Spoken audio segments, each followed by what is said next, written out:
दोस्तों आज की वीडियो में हम लोग डिस्कस करेंगे पब्लिक इंटरेस्ट लिटिगेशन के बारे में, जिसके ऊपर एक रीडिंग कॉम्प्रिहेंशन है और साथ में 2 फॉलोइंग क्वेश्चंस भी हैं।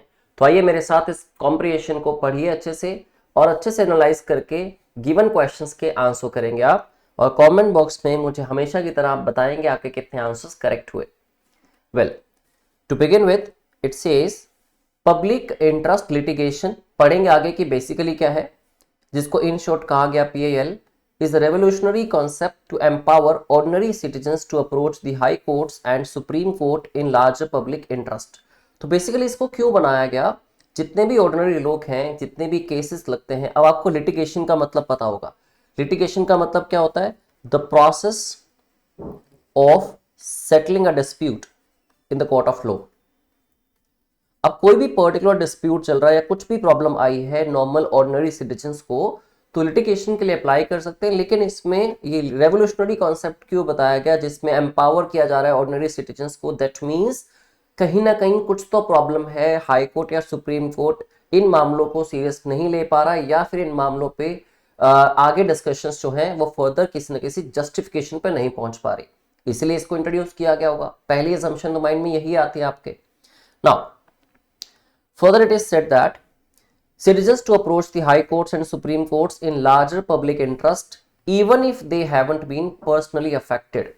Now this mechanism serves as a vital check, एक बहुत ही imperative या important check की तरह काम करता है on government inaction और violation of fundamental rights, ताकि किसी भी तरह से fundamental rights जो हैं citizens के, उनकी violation ना हो, उस चीज को ये ensure करता है।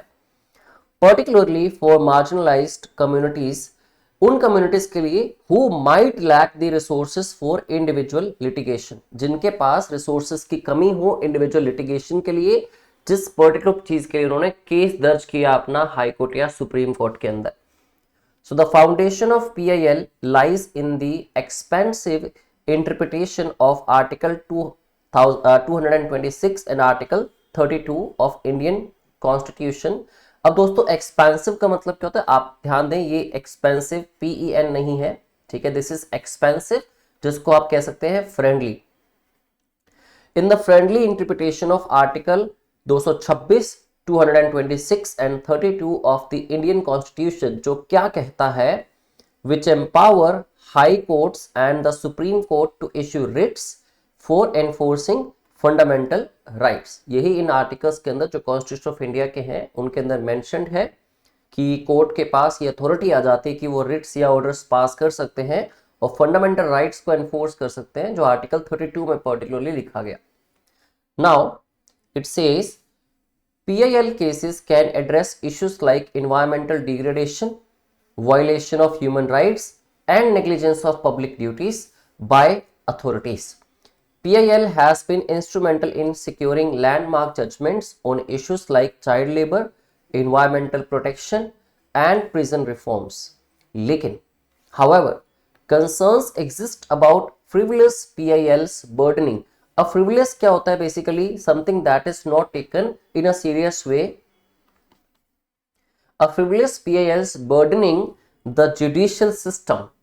Despite these challenges, PIL remains a powerful tool for ensuring accountability and upholding the rights of people in India's vast democracy। तो बेसिकली लोगों के राइट्स को सेव करने के लिए, या फिर लोग लिटिगेशन प्रोसेस को अप्लाई करना चाहते हैं जिनके पास रिसोर्सेस नहीं होते, और ये इंश्योर हो सके कि सुप्रीम कोर्ट या हाई कोर्ट उनको सही जजमेंट्स दे रही हैं और उनके जितने भी डिस्प्यूट्स हैं वो सेटल किए जा रहे हैं। इसके अलावा एग्जाम्पलरी तौर पर यह भी कहा गया कि PIL केस कौन कौन से जिनको एड्रेस करती है, जैसे कि इन्वायरमेंटल डिग्रेडेशन का केस हो, वायलेशन ऑफ ह्यूमन राइट्स हो, या नेग्लिजेंस ऑफ पब्लिक ड्यूटीज हो। दोस्तों क्वेश्चन पढ़ेंगे तो थोड़ा आइडिया डेफिनेटली मिलता है कि पैसेज को पढ़ने के पीछे क्या मोटिव था, या पैसेज को लिखने के पीछे का क्या मोटिव था, और आपसे जो पूछा गया क्या आप उसका आंसर कर पा रहे हैं। पैसेज तो क्लियरली समझ आ जाता है, ठीक है, कंटेंट समझ आता है, जितनी भी इंफॉर्मेशन गिवन होती है वो समझ आती है, बट क्यों दी गई हमें इंफॉर्मेशन, पैसेज का क्या मोटिव था, ठीक है, यही एग्जामिनर आपसे पूछता है क्वेश्चंस के through. So, the first question is, which of the following is the primary purpose behind the concept of public interest litigation in India? तो सबसे बड़ा पर्पस क्या है इसको लाने का, किसको? PIL को पब्लिक इंटरेस्ट लिटिगेशन को लाने का। ऑल्दो आप पढ़ चुके हैं, आपको क्लियरली आइडिया हो चुका होगा और बड़ी आसानी से इस क्वेश्चन का आंसर कर भी सकते हैं। सो सबसे पहला ऑप्शन है providing legal advice to marginalised communities, advice तो नहीं देगा उनको। Creating new rules laws and regulation, नए रूल्स रेगुलेशंस को बनाने के लिए नहीं है, उनको सेव करने के लिए, फंडामेंटल राइट्स को बचाने के लिए। ये सारी मेंशनिंग जो थी पैसेज के अंदर क्लियर की गई थी। Option C holding the government accountable for its actions and upload people's fundamental rights, जो कि बड़ा क्लियरली स्टेटेड था पूरे पैसेज के अंदर।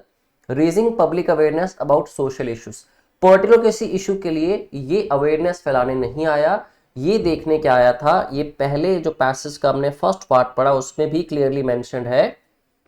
अगर आप इसको देखें, so public interest litigation is a revolutionary concept to empower ordinary citizens to approach the high courts and supreme court in larger public interest even if they haven't been personally affected. This mechanism serves as a vital check on what government inaction or violation of fundamental rights, particularly for marginalized communities who might lack the resources of individual litigation. तो इससे हमें साफ purpose तो पता लगता है कि public interest litigation का क्या पर्पस रहा होगा, जो कि बड़े ही साफ शब्दों में क्लियरली लिखा है ऑप्शन सी के अंदर, holding the government accountable for its actions and uphold people's fundamental rights. तो इस क्वेश्चन का आंसर हमें आसानी से मिला क्योंकि मेजरली इसमें पर्पस पूछा गया था और ऑप्शंस भी बड़े रेलेवेंट और आसान थे जिसमें आप आंसर को फाइंड आउट कर सकते थे इजीली।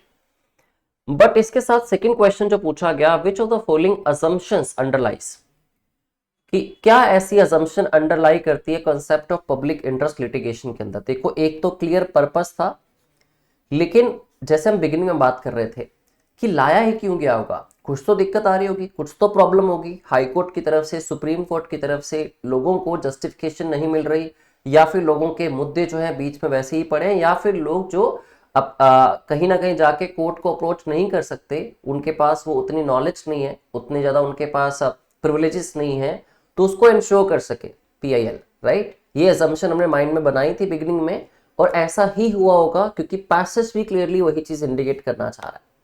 तो ऐसी क्या असम्पशन है, कोई एक्सट्रीम स्टेटमेंट तो नहीं हो सकती assumption, but something that was implicitly said in the passage, explicitly तो पर्पस शो हो रहा था आपको, ठीक है, जो डायरेक्ट वेज में लिखा था, बट इनडायरेक्टली इसको क्यों बनाया गया होगा, क्या असम्पशन अंडरलाई करती है इस कंसेप्ट के।